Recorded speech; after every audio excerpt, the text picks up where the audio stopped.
All the movies that influenced GTA games and Trust Me list is absolute gem. So Vice City drops in 2002 and immediately everyone's like, this is basically Scarface the video game, and they're not wrong. But here's the thing, it goes way deeper than just the Miami aesthetic and the whole rise and fall crime story. The developers were straight up pulling from multiple classic films to create this perfect storm of 80s nostalgia and crime drama vibes. Let's talk about Ken Rosenberg first, because this character is actually genius. You know how he's this nervous, sweaty lawyer who's constantly having breakdowns? That's not just random character development. He's basically a carbon copy of Sean Penn's character from Carlito's Way. Like they took that whole anxious, morally compromised lawyer energy and just transplanted it directly into Vice City. The mannerisms, the way he talks, even his relationship with the main character. It's all there if you know what to look for. But obviously, we can't talk Vice City without mentioning the elephant in the room. Scarface. This game is basically a love letter to that movie. Tommy Vercetti's whole arc mirrors Tony Montana's journey so closely it's almost ridiculous. You've got the nobody who comes to Miami, gets involved with the wrong people, builds an empire, and then watches it all come crashing down. Even some of the dialogue feels like it could have been lifted straight from the film. The mansion, the excess, the paranoia. It's all there. The Godfather influence is a bit more subtle, but equally important. Remember that line about making someone sleep with the fishes? That's not just some random gangster cliché. It's a direct reference to one of the most iconic lines from The Godfather. The whole family business aspect of the crime organizations in Vice City also draws heavily from that trilogy's portrayal of organized crime as this twisted version of family values. They even threw in some horror movie references that most people probably missed. There's this hockey mask that's clearly inspired by Jason Voorhees from Friday the 13th. It's such a random addition to a crime game, but it shows how the developers were pulling from every corner of film culture to create this rich, reference-heavy world. And then there's Yuppie and the Alien, which is this brilliant parody of the TV series Alien Nation. For those who don't know, Alien Nation was this sci-fi show about aliens integrating into human society, and Vice City took that concept and turned it into this satirical commentary on 80s culture. It's the kind of deep-cut reference that shows how much thought went into every aspect of the game's world building. The crazy part is that Vice City was just the beginning. Every GTA game after this continued the tradition of cramming in movie references, but Vice City established the template. It proved that you could take all these different film influences and blend them together into something that felt both familiar and completely original. Now let's jump into San Andreas, which honestly might be even more packed with movie references than Vice City. Like, Rockstar really said, let's see how many films we can reference in one game, and the result is absolutely unhinged in the best way possible. San Andreas takes a completely different approach to its movie references compared to Vice City. While Vice City was all about that focused 80s crime drama aesthetic, San Andreas is throwing references at you from every direction. We're talking action movies, cop dramas, courtroom thrillers. They really went all out with this one. One of the most iconic references has to be the train chase mission that's clearly inspired by the French Connection. You know that absolutely legendary car chase scene from the 1971 film? San Andreas takes that energy and cranks it up to 11. The whole sequence with CJ chasing down the train while weaving through traffic feels like a direct homage to that classic pursuit scene. It's got that same frantic energy and that feeling of barely controlled chaos that made the original so memorable. But here's where San Andreas gets really playful with its references: Con Air. There's this chase sequence where motor officers are literally dropping donuts during the pursuit.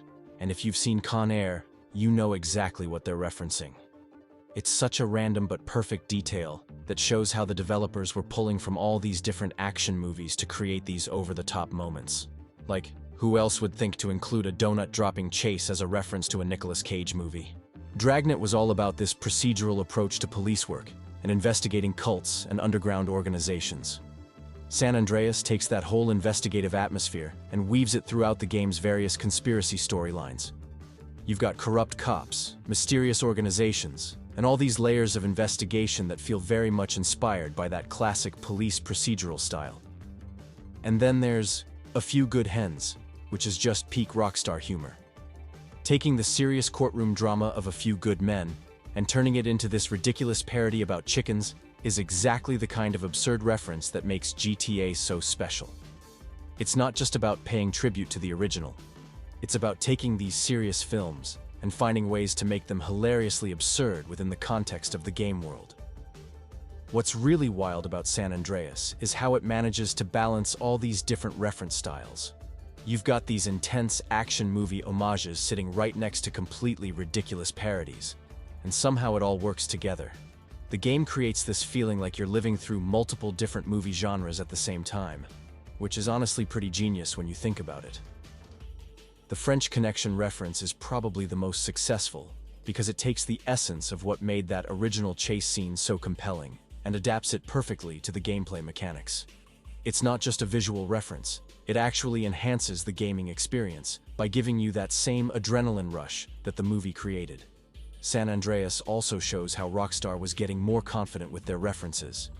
While Vice City was mainly focused on one specific era and genre, San Andreas proves they could pull from decades of cinema and make it all feel cohesive. It's like they created this massive melting pot of movie culture and somehow made it all work within the framework of a single game.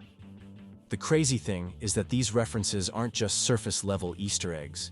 They're integrated into the missions, the characters, and even the game's overall structure in ways that enhance the storytelling.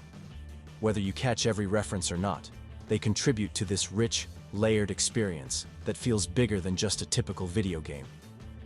Now let's talk about GTA 4, which honestly took a completely different approach to movie references.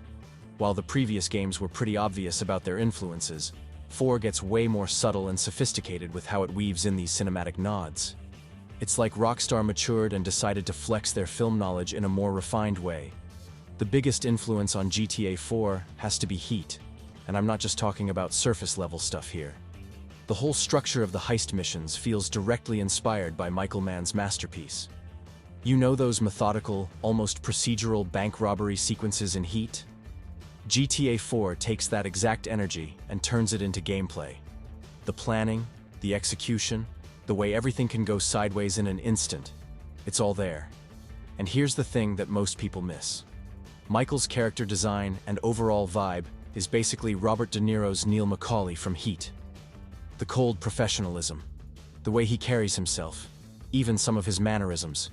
It's like they took that character and dropped him into Liberty City. Then there's this mission called Entourage that's a direct homage to Clear and Present Danger. If you've seen that movie, you know it's all about covert operations and political intrigue, and this mission captures that same atmosphere perfectly. It's not just about the action, it's about that feeling of being caught up in something way bigger than yourself, which is exactly what Clear and Present Danger was about. They also start hiding them in achievements and smaller details. Dial B for bomb is obviously a play on Dial M for murder, and it's such a perfect example of how the game rewards players who are paying attention to these cinematic connections. It's not just about the big set pieces anymore. They're embedding movie culture into every aspect of the game. The A Clockwork Orange reference is particularly dark and shows how GTA 4 was willing to go to some pretty heavy places with its influences. That addiction message referencing ultra-violence isn't just a random callback. It's actually commenting on the nature of video game violence itself.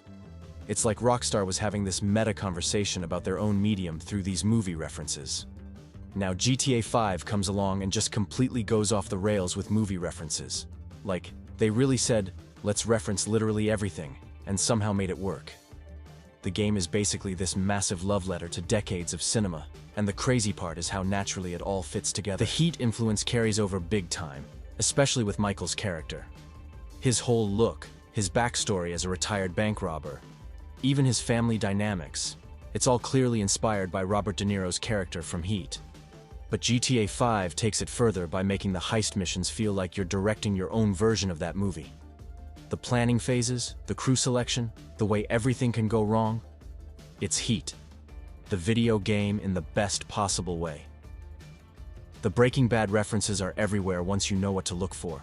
The whole meth lab subplot, certain character dynamics, even some of the desert locations feel like direct nods to that show. It's like they took the criminal underworld of Breaking Bad and transplanted it into Los Santos. The Lethal Weapon 2 influences show up in some of the more buddy cop-style missions, especially anything involving Franklin and Michael working together. That whole dynamic of the experienced older cop and the younger partner learning the ropes. It's all there, just with a GTA twist. James Bond references are scattered throughout, from certain mission structures to gadgets to that whole high society criminal underworld vibe. And No Country for Old Men's influence is more subtle but equally important. So these were all the references and inspirations GTA games took to be the juggernaut of pop culture influence. Subscribe to the channel, and I'll see you in the next video. Thanks for watching.